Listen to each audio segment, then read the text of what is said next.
Hello everyone and welcome back to my YouTube channel. If you're new here, welcome. My name is Megs and every week I release videos on how you can do digital better. Today's video I'm so excited about. It's all about how to make money online. In the last 10 years, I've worked as a digital strategist, so freelance and for companies, agencies and brands. And here are some ways that I have personally made money on the internet. I would never recommend anything to you guys that I hadn't personally tried because I want to only obviously speak to what's legitimate. So if you want a realistic how to make money online video, then this is definitely the one for you. If you enjoy the video, please don't forget to hit like and subscribe, and I can't wait to jump into it with you guys. The very first way, if you have expertise in social media and digital in general, is by offering social media marketing services and web building. So I have done this very successfully over the years, where I would offer my services by way of social media management. So that would be community management, namely looking after someone's audience, responding to queries timeously, escalating when there were issues, and just making sure that the community is really taken care of and all brand queries are answered timeously. Then of course the social media content creation part of it, so that would be actually creating content plans, sending it through to the client for their approval, and then rolling out that content. Even though it seems like a simple thing to offer, having run a small business myself, a lot of people just simply don't have the time to do this. So just to sit down and think of a clever caption or think of a way to show off your brand in an original and creative way, it can be a lot more challenging than what we could possibly think. As a younger generation, we are very au fait with social media. It's not something that freaks us out. It's really something that we can kind of show off in terms of our own skill sets,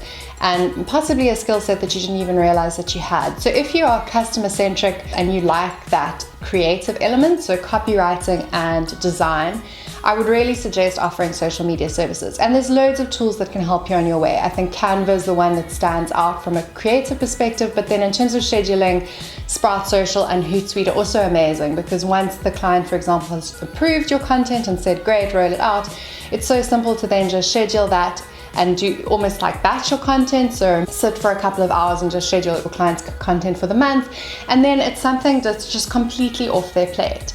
And I think the more reassurance that you can give to that person that their small business's marketing needs are being taken care of, the better. Obviously, if you do have experience within the paid media sector, so you are able to then promote the posts, or from a target audience perspective, more accurately target the content, then that's a bonus. But I don't think that that is necessarily always the expectation. So if that's your concern, don't let it be. There's also a lot of platform-specific ad training that you can do. So like Facebook, for example, has Blueprint. It's incredibly comprehensive, particularly as it pertains to ads, because obviously that's how Facebook makes its money. So if you're worried about the paid side of things, as I say, I would recommend going to each of the channels and actually looking into what it takes to promote an ad. From a website perspective, I was offering services on Wix. However, you can choose any website builder that you feel most confident in. I know a lot of people also choose Squarespace. From a South African perspective, strictly, I would say that Wix is more affordable for clients. I think Squarespace can be quite expensive, and WordPress, I think, just requires a little bit more investment from a time perspective and an upskilling perspective, whereas I feel like Wix and Squarespace make a lot of that quite straightforward and easy. So those two services alone already put you in great stead, because I feel like if a small business has a website and a social media presence, they're already well on their way. Wrapped into that, you could also offer email marketing services, so using something like MailChimp to send mails out to promote people to your brand new website that you've just launched, and obviously paid media and social media to promote people to the website as well. So it all works beautifully as one kind of service offering. If you are wondering how to win clients in this space, it could be reaching out to friends, acquaintances, and family, or it could be actually listing your services on different websites. So I was listed on Fiverr, you can list on Elance, you can list on Upwork. So there's a lot of different opportunities there. And I would also strongly suggest looking on Facebook groups and commenting when people are asking about social media marketing services. There are loads of opportunities in this space, and particularly if you have a good portfolio and you can share the URLs of the brands that you currently are community managing or creating social media content for, I feel like it's quite an organic selling process.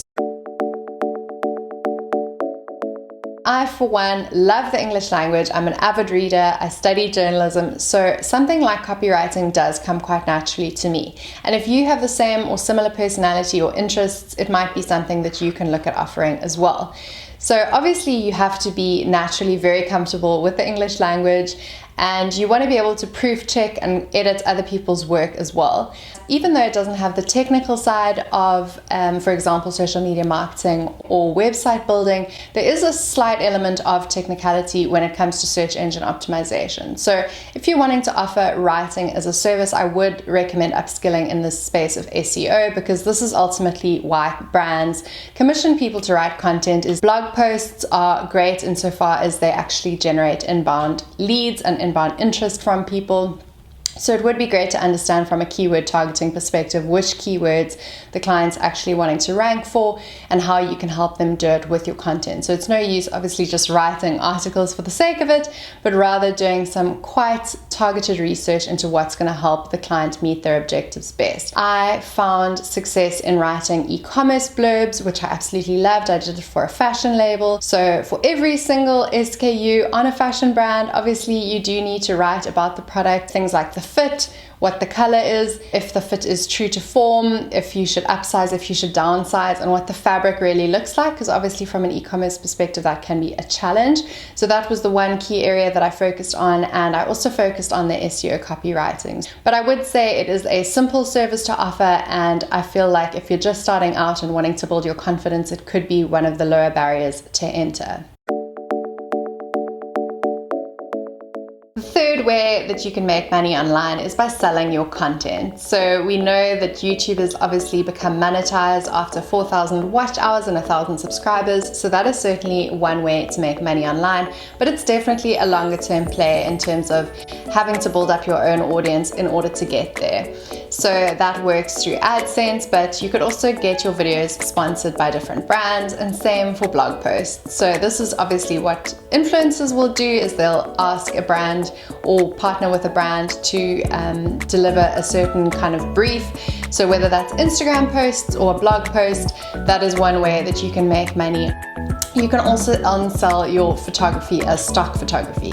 So this is one thing that I've looked into extensively because I studied photojournalism. So you can look at selling your photographs to various stock photography websites, and I will link those down below for you guys if photography is one of your passions.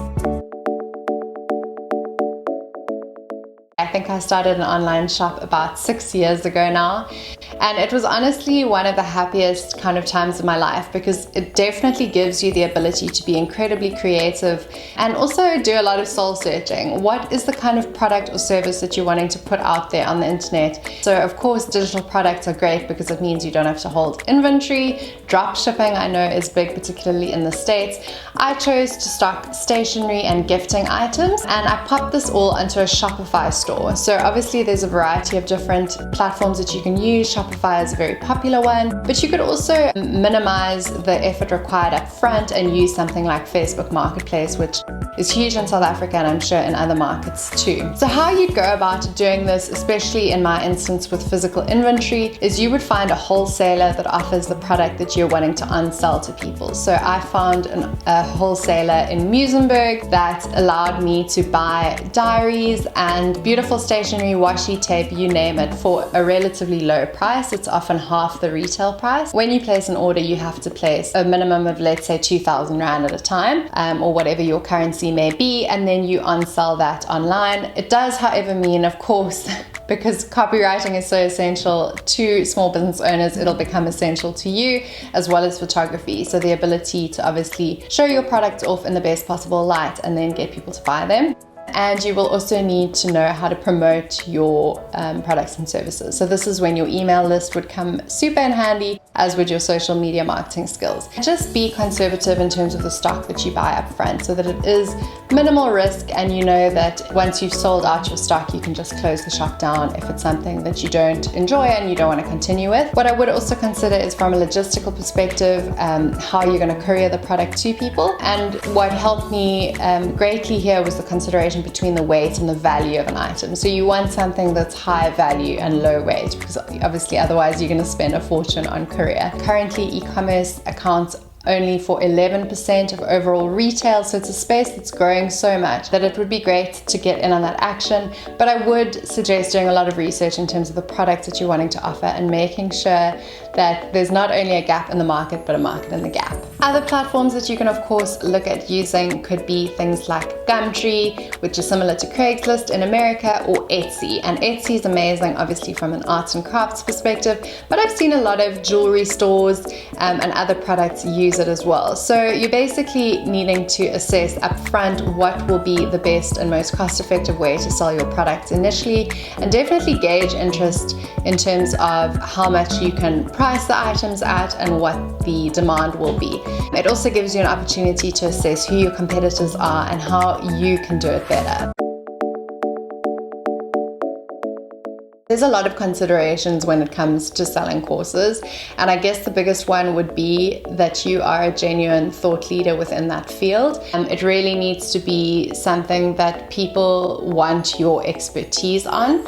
And one of the biggest considerations that I also didn't take into account when I started, which I would love to kind of share with you guys, is just bear in mind with something like Teachable, and it's not to detract from the platform at all, if you do not have an existing audience and an existing mailing list, it's going to be very hard to sell a lot of courses.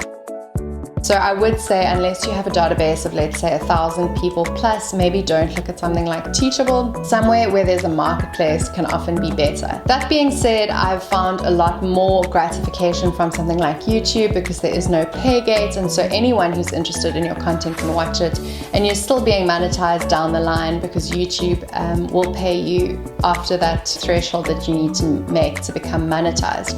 So you can also kind of weigh up, do you need that short-term cash, or can you invest your online education services in something like YouTube, where maybe you only get paid 2 years down the line, but then there's no barrier to enter for someone. But I wouldn't let it put you off. I would say, again, learned so much from it, absolutely loved every second. And it teaches you a lot of fringe skills as well, like for example, video creation and editing. It's definitely one thing that I'm to continue to evolve in terms of what I can look to offer on the internet by way of course content and material, resources to help people learn a skill that you have recently or not so recently learned. I hope you guys have a wonderful, wonderful day, and thank you so much for watching. I'll catch you guys in the next video where we do digital better.